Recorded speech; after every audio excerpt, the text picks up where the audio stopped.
I'm back down here in the garage tonight, but I'm not working on Mr. Jones, and I'm not working on the OG, and I'm not working on the Hail Mary. I'm working on a quadrijet, and I'm working on a quadrijet for good friends of ours. They have an 86 Cutlass Salon that they bought brand new right after they got married. 307 Oldsmobile motor, obviously 5.0, not a 305 Chevy. And this Oldsmobile carburetor is a let's see if we can read the number here. Yep, 170-86008. This is an electronically controlled quadrijet, not a performance carburetor. My mother had an 87 Caprice Classic wagon Chevy with a 307 in it when we were kids. Matter of fact, I took my road test in that car. Joe probably remember that one. So what I'm gonna do here tonight, maybe I'll get it knocked out tonight. We're not looking for a show quality rebuild like I did on Alyssa's car, which is really, really kind of polished and cleaned up and all. I'll show pictures of that one maybe. This is just gonna be a function kind of a rebuild. I believe I will clean it up quite a bit, but you know, I have probably, 15, 20 hours in Alyssa's carburetor. I'm not doing that to this one. So this carburetor kit we got from Quadrijet Power. It's kind of where I've been getting all my Quadrijet parts. And I did go ahead and buy the mixture control solenoid and the TPS, throttle position sensor. We're not gonna reuse these two components. So I'll tear it down, I'll show some pictures. This is not a tutorial on how to rebuild an electronically controlled quadrijet, just more sharing with you guys what I'm doing. Let's talk about this rear window beam, this rear roof support. What I've decided to do is reuse the original roof corners from Mr. Jones, from our project car here. And I'll drill holes in that so that I can plug weld through that onto the new roof beam, the new used roof beam. Because we have the luxury of having a rear window insert, I was able to provide myself with a void that can receive this window support, this rear roof support. Show you guys how it works. Kind of like a credit card slot. You just take, I had to trim the ends off of this. Truth be told, there are kind of triangular wings on the end of this rear roof support, and you can see them kind of up in there where they connect to the inner corners. In order to access that, I'd have to be putting the roof skin on or pull the corners out or something along those lines. Not interested. I'm not interested. This flange over here is where I'm gonna drill through. This flange here, I'll drill through this so that I can plug weld through there onto this. But let me show you better how this goes together. Basically, after I've trimmed those off and given myself some room here, is this gonna prove me to be, there we go, get underneath that. I did keep a little bit of a tab there, which is kind of getting in my way. And then, there it is, slides up into place. I guess these tabs that I have here for really alignment purposes, this is supposed to be in the inside, between the inner flange and the sheet metal. This roof support would live between those. I guess I could drill these spot welds out and open this up and insert this in there, or something along those lines. Cut the tab off and weld it flush, something like that. But nonetheless, what we have here is a roof support that is not rotted out, that is not hanging down, that is not completely and utterly structurally unsound. All it has to happen is it has to be welded in place. Now, because I use this hole saw kind of a bit, I do have all these big holes in here. That's okay, because my logic was this is a thicker gauge metal than the sheet metal window surround.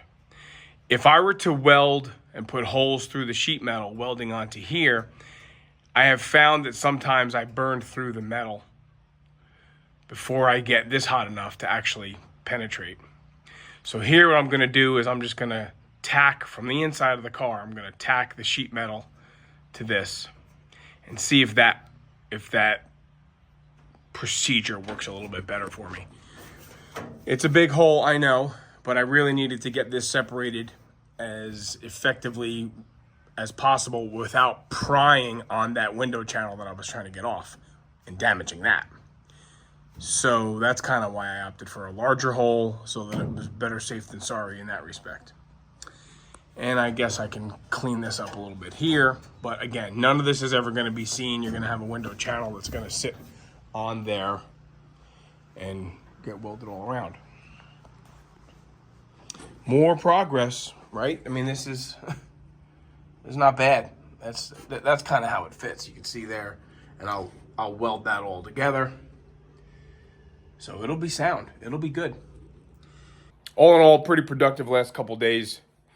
Pretty social last couple days. Friday night, we were over at John's. Late night. Yesterday, good buddy Justin came over and hung out here for several hours.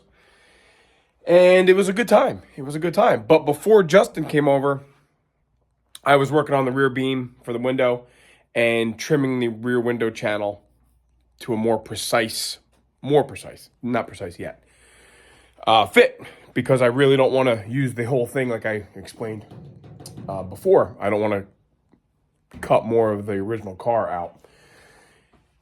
So let me show you guys what I did and show you what I'm left with, and you'll see that, of course, there's more work to be done, more undiscovered work, now discovered. All right, flip this thing around, I'll show you. Okay, here is the beam. Gonna try to get this out while I'm holding the phone. It really goes in pretty easily when you don't want it to.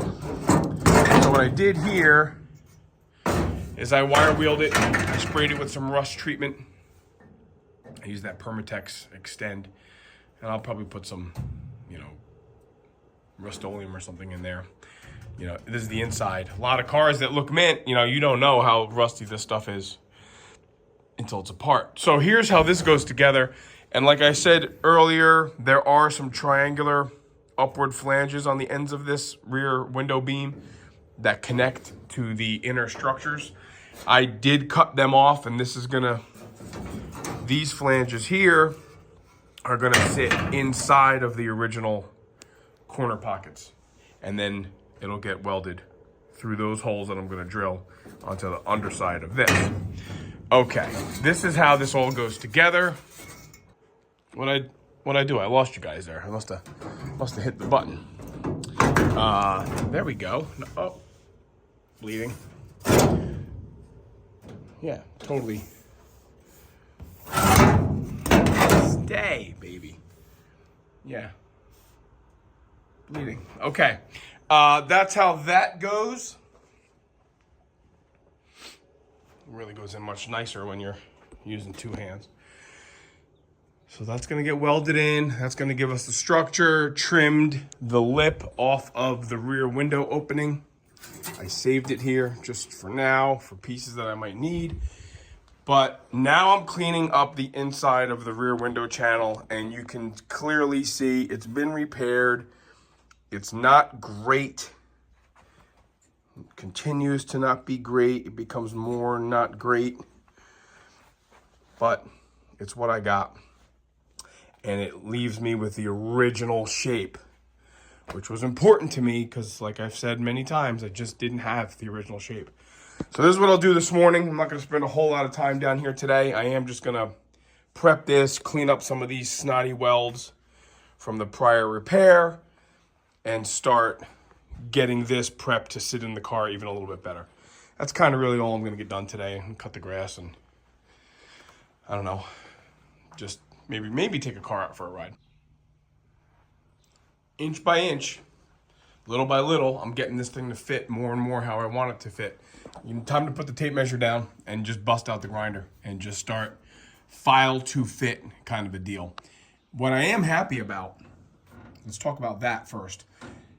All my holes that I drilled into the rear roof support, they are coinciding exactly with the remaining plug. You guys can see, with the remaining plug in the window channel. So this is all gonna go together. You guys can see that? It's all gonna go together how it was. That's kind of unexpected surprise. I'm glad it's working out that way. That means that I'm able to put the roof support in the car exactly beneath the window channel, the way the window channel wants to be in the car.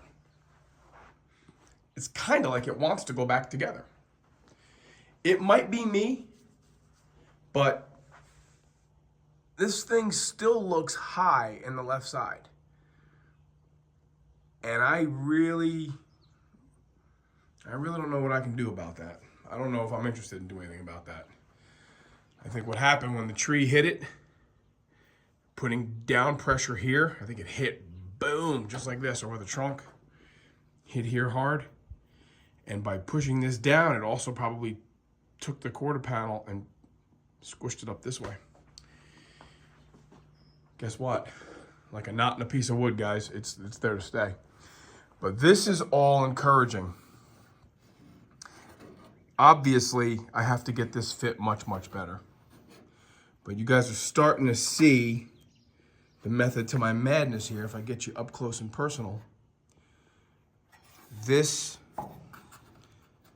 lip here will get trimmed down so that the remaining lip of the car catches up to it down and around where the chrome trim starts. This window channel is not in great shape. I took a lot of primer off. I took all of that bonding glue, whatever the heck they had on there. I cleaned that all off, getting it to fit much better. But it's, it cracked here when I was cleaning it up. Which is okay. I can weld that back together, but you can see how thin it is in places. It's really not, a brand new mint piece. But much, much better than the missing stuff we had, right? I mean, anything is better than nothing. So that's it for today. I'm not gonna keep going because I know what happens is I'll start doing a little this and a little that. Next thing you know, it's 4 hours later. So I'm gonna update the labor log, clean up the shop here a little bit, get on the lawnmower, and I guess ponder my next step. You guys are probably just like when we go back to every portion of this project. It feels like, I'm sure you guys think I'm beating it to death. I'm beating myself to death is what it is. I don't know another way to do it. It's only me. I can't work fast enough to keep new content all the time that's different topics. We went from floors and inner rockers and all of this other stuff and trunk floor. Well, you guys who are along for the ride, we really, really appreciate it. We really do. This topic, we went from package tray and mounting flanges, and now we're into this rear window. And I can't stop this rear window project until it's done. So my apologies in advance if the next video that comes out is going to be more of the same. I promise you, I will keep going, and I will get to this. I am excited to get to this. I want to get to this. But it's not like me to just put it together with screws and say, okay, it's done. Let's worry about welding it later. Nope. Unfortunately, it's just not how I operate. So, again, my apologies for making the content a little slow with respect to new things. Well, let me just fill you in on another little thing that I did get done this weekend. I guess Friday night and Saturday morning. I finished the carburetor from Mike and Betty's Cutlass. Not a show quality, rebuild here. I got, 20-something hours probably in Alyssa's Quadrojet, but this is just a stock rebuild. We did replace the mixture solenoid. We did replace the throttle position sensor, new float, needle seat, blah, blah, blah. I did have to drill out. I want to be able to adjust the throttle position sensor, the mixture solenoid adjustment plug is loose, and I think with a special tool I can access that. And I did have to carve out the bottoms here for the mixer screws because, you know, from the factory they don't want you to be able to adjust that stuff. So that's all. Probably one night this week we'll take it back over there and put it on and do some tuning and see if we can't get it to run better. They do claim that, you know, it never ran great when it was new. But that's another little thing that I got done this weekend. Well, like I have said in the past, make sure you have nothing else that you'd like to get done when you're doing stuff like this. What I'm about to show you is the result of hours of filing and finishing. I know that there's rot here, and I'm gonna try to clean that up separately in the individual spots that there is, you know, some weak metal. But this is the fit I was really looking for when I modified or said I was gonna modify this window channel out of the donor car. I still have to do the top part, but I'm getting everything to lay in. Let's see, is that better? I'm getting everything to lay in like I want. And then that's gonna get a little series of tack welds the whole way down. Bop, bop, bop, bop, bop, weld, weld, weld. Like what I still have to do here on the trunk. But you can see here, there's the fit I got on the trunk lip. Because this car was completely rotted, and I salvaged this out of the donor car.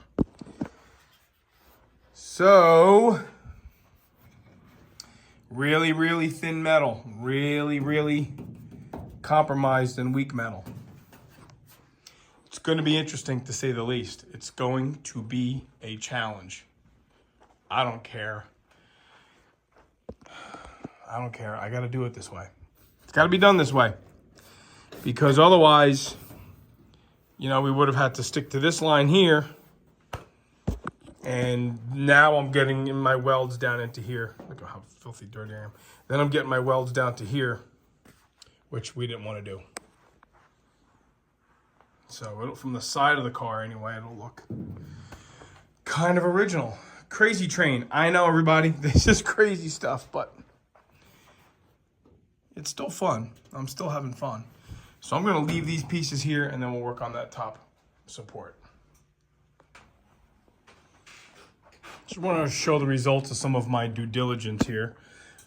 This is some of the trimming that I've done for that rear roof support so that it can coincide with the remains of the inner structure and what lip is left over from the original window channel. And this is how the new window channel, again, not my welds, the new window channel is fitting. I'm gonna have to do a little bit of persuasion here where there's some rot holes, but some of this stuff we're gonna have to just embrace and say, you know what, Mr. Jones, you're one of a kind. So there you have that. Now what I'm gonna do is work on, I think there's a couple little dents that I might be able to work on in that lip with the rear window channel out and that rear roof support out.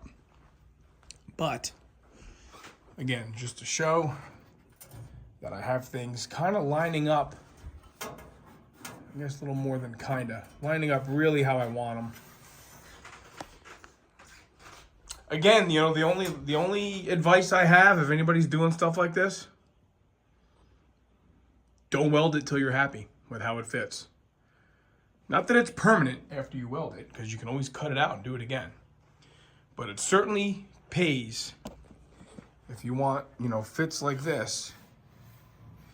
It certainly pays to spend the better part of an afternoon or evening futzing and putzing with the fit of things, so that when you do weld it, you're pretty happy with where it is and you're just making your dreams come true, so to speak. I'm gonna work on this line here in the roof. I think it is a little too high, but maybe the first time I take it out with open headers and slicks and dump the clutch at $6 grand, which I fully intend to do, let me tell you, the things will settle in and kind of go right where they're supposed to be. All right, Enough daydreaming. Back to work, big boy. I'm really starting to think that Mr. Jones wants to be put back together. Yeah, there's some rot there. We'll clean that all up and weld some little patches in there. Once I get the major frame here part tacked in. This is actually acting like a fulcrum. I can bend it a little bit here, which I need to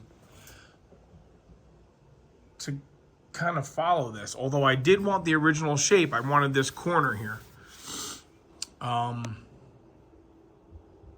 happy. I'm pretty happy. I think I have to leave this lip here, guys. I think I'm gonna have to leave it. You know, the one spot I really needed, like right there. See if I squish it down, I can get it to line up a little bit better. Yeah, not so bad. Not so bad.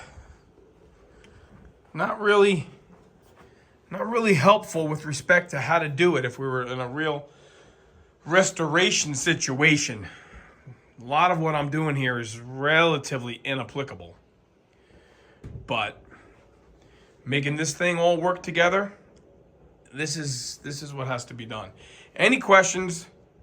I guess what they say in the YouTube world, leave a comment. I don't want to bore too many people more than I already have with how I'm doing this. Again, I'm not looking to pat myself on the back. I'm just looking to share with you guys what an experience like this is all about. Intense, to say the least, but very, very rewarding. Time consuming, but rewarding. So far, so good. So it's early in the week, kind of getting later in the evening, but I guess we got some smoke out here from the Canadian wildfires, and it's making the sky look orange, kind of weird. So maybe if I can keep on this week, maybe we start tacking this thing in. We start actually tacking in the rear window channel. Then I'll make that rear roof support match that. Then I'll just kind of tune off for a while, and tune out rather, and just keep welding and grinding and welding and grinding. And then the big thing will be to flip this around and get going on the dash. But I'm making progress little by little. Just got to keep plugging.